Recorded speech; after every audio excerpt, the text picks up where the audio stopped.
Sunday, March 17th, 2019. Happy St. Patrick's Day. So one of the reasons we came on this trip was to attend the first annual Vespa Festival in Guadalajara. That event was happening right in the middle of the city. But first, breakfast. We all made our way out of the house and down to one of Irma and Lalo's favorite places to get tortas ahogadas, which is a staple dish in Guadalajara. It is a delicious pork and onion sandwich drenched in a tomato-based sauce, which is made deliciously spicy with the addition of dried chile de árbol peppers. This is like an out-of-body experience, man. Yeah, that's bomb. The bread is really what makes the sandwich, and for some reason replicating the crunchy outside and the soft inside while not having the whole sandwich get soggy in seconds is something nearly impossible to do outside of Guadalajara. It must be the water. The few times I have heard of good tortas ahogadas restaurants in the U.S., people were quick to tell me that the restaurant actually flies in the bread from GDL. So if you ever find yourself down there, make sure you eat a few of these on your trip. After breakfast, we took a short ride through the city on the way to the Vespa Festival. Unlike a usual Vespa rally, there were actually no rides scheduled for the event. I had been to Guadalajara a few months prior on a regular vacation, but I was limited to walking around and taking Ubers. I wanted to see more of Guadalajara, but not having to ride was mostly okay with me, since I was still feeling the 300 miles we had just put in yesterday every time I sat down. There's something about Guadalajara that reminds me of my hometown of San Diego, except that there's no ocean nearby and it's over 5,000 feet more elevated. The Vespa Festival was held at the very nice Jardín Americana in the middle of the city off of Avenida Chapultepec. The turnout was pretty great for our first crack at having a festival. There was vendors of helmets, apparel, and parts, plenty of food and drink options, a band playing all day, and a lot of awesome vintage bikes on display. Robot and Steve were selected pretty quickly to be judges in the various competitions, and they took their roles seriously. For the next few hours, we all just hung out at the festival, enjoying the sunshine, warm weather, and good company. All right, we're here at Vespa Festival 2019 in Guadalajara, Jalisco, Mexico.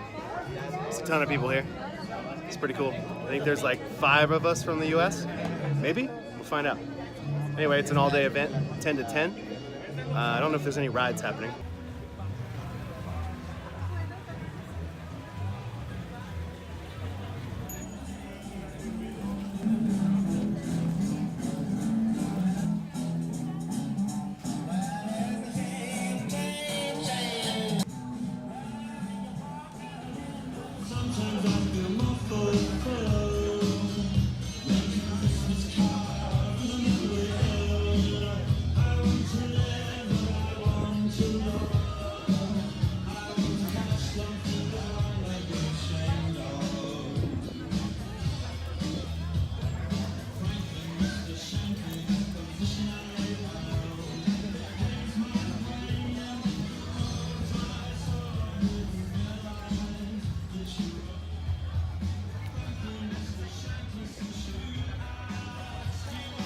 Estos son los sitios.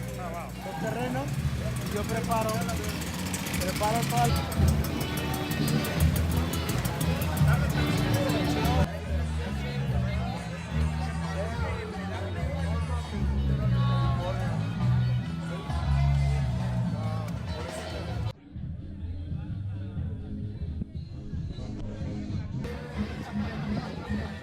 Taca. No, tú eres mi brother aquí, no. Strangely enough, there's a bunch of people here that have been to Portland, including that guy who drove cattle from Crater Lake to Pendleton. So weird.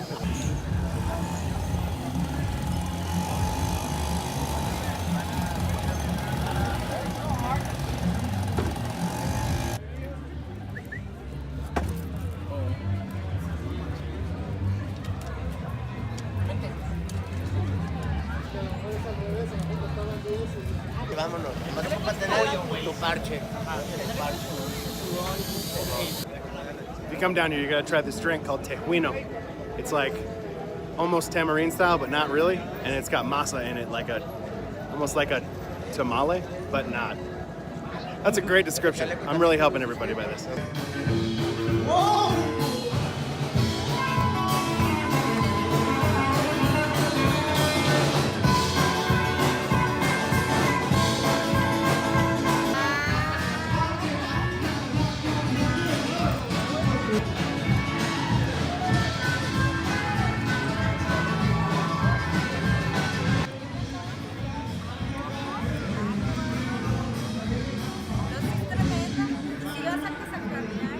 At some point, Robot and I broke off to go on a walk around the city before returning. It felt good to get moving.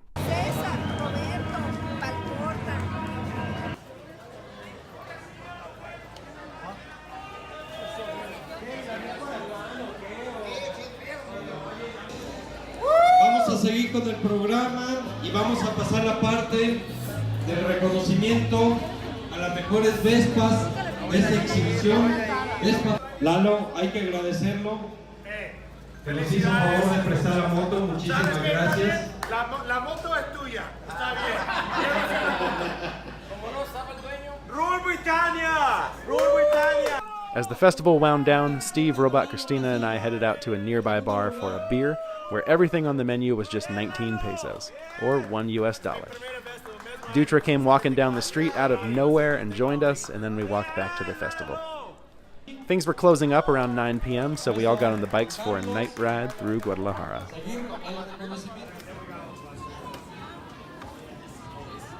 Yeah, this is where they meet up. Well, yeah, this is La Rambla right there. I don't know. But that's probably just like, made there. We stopped at a night market by one of the mini cathedrals in Guadalajara. We peeked inside the church, which was pretty impressive, and then cruised around looking for bites to eat.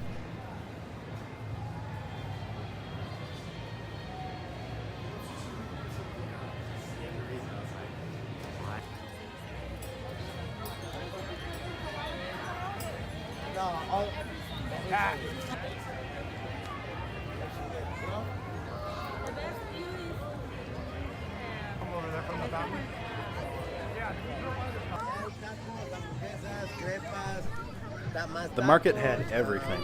Tamales, tacos, tortas, smoothies, plantains, crepes, elotes, all kinds of desserts, just on and on and on.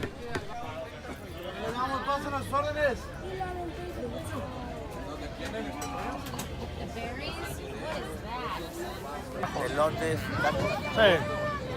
Sí, pues él está ¿Qué tipo de tacos? Porque tenemos... He made his own... yeah.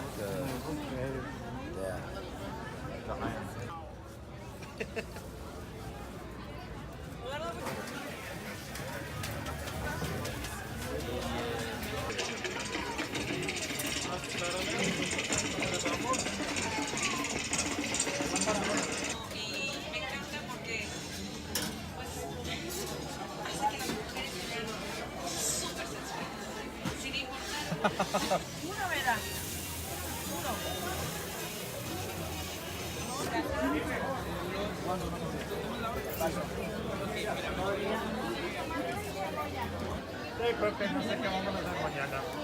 Comer algo. Pues. El Arqui, creo. Posiblemente. All right, we ended the day with a walk through the market here by the cathedral. It's a bunch of food stalls, kind of just took a lap, had a little of everything. And that's it, last night in Guadalajara. Tomorrow, doing something in the morning and then getting picked up around noon, heading back to the airport, going back to the States. It's a good 4 days, super fun. Really fun. I'd do this again. From there, we headed back to Lalo's house for another visit to the Backyard Bar San Diego. No more? You still playing? Yeah. Really? You like it, yeah?